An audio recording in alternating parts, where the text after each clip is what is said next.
ചെറുതുണിയിൽ നടന്ന Kerala police housing സഹകരണ സംഘം തെരഞ്ഞെടുപ്പിൽ വ്യാജ തിരിച്ചറിയൽ കാർഡുമായി പോലീസുകാരൻ വോട്ട് ചെയ്യാനെത്തിയതായി പരാതി.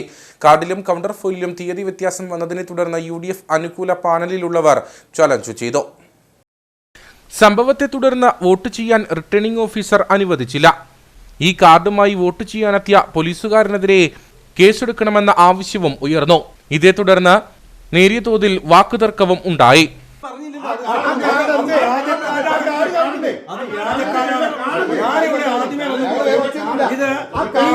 ഈ തെരഞ്ഞെടുപ്പിലെ ഏറ്റവും വലിയ തർക്ക വിഷയം എന്ന് പറയുന്നത് ID കാർഡിന്റെ ഇഷ്യൂ സംബന്ധിച്ചാണ്.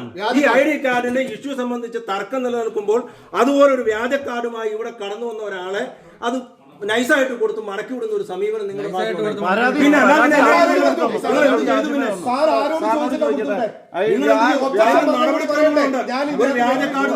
നടപടിക്രമങ്ങളുണ്ട്. ആ നടപടിക്രമങ്ങൾ പാലിച്ചോ?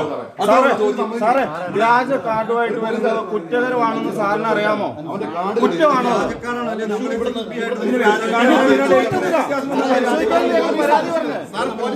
സാറ് കോപ്പറേറ്റീവ് ഡിപ്പാർട്ട്മെന്റിന്റെ